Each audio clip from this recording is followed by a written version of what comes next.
Trump, campaigning in Pennsylvania, says the vote count could take weeks.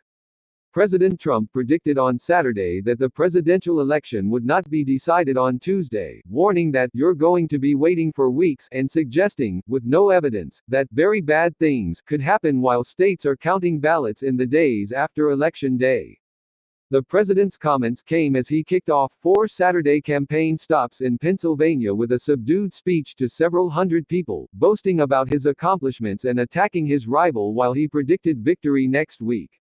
Many days. So you're going to be watching on November 3rd. I think it's highly likely you're not going to have a decision because Pennsylvania's very big, Mr. Trump said at his first stop in Newtown.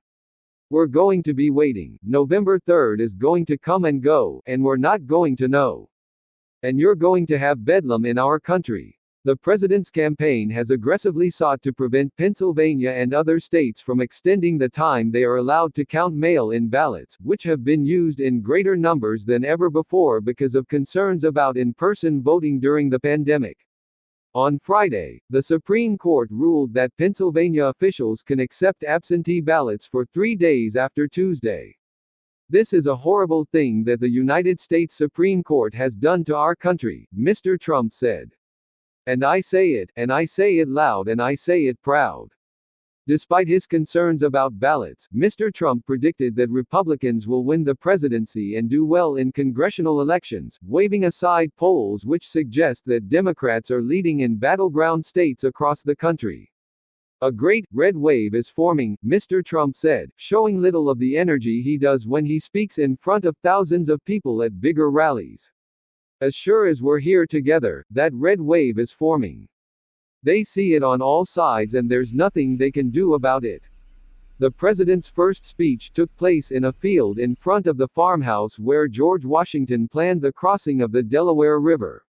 The small crowd sat close together, mostly unmasked. Mr. Trump was missing his typical backdrop. His campaign did not position energetic supporters in a stand behind him. Mr. Trump has 3 more rallies scheduled in Pennsylvania on Saturday that are expected to be larger as he races to try to catch up to former Vice President Joseph R. Biden Jr., his Democratic rival, who has consistently led in polls in the crucial swing state. The president criticized Mr. Biden's trade practices in a state hit hard in recent years by job losses. "For decades, they targeted your steel mills, shut down your plants and sent millions of your jobs overseas, all while lining their pockets with special interest cash," Mr. Trump said.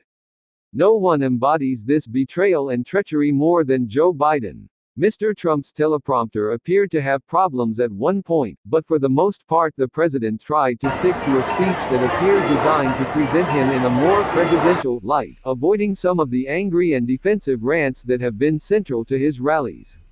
He did mock Mr. Biden for wearing sunglasses and dismissed his Democratic rival as merely a puppet of liberal Democrats in Congress. And he went on a long, improvised riff about his administration's production of ventilators as he downplayed concerns about the coronavirus, even as the country recorded 99,784 new cases on Friday, with hospitalizations spiking. He insisted that "we are rounding the turn," and claimed without evidence that a vaccine to end the pandemic once and for all will be ready within weeks. "We have done an incredible job. At some point they are going to recognize that," Mr. Trump said after mocking Mr. Biden for focusing too much on the virus.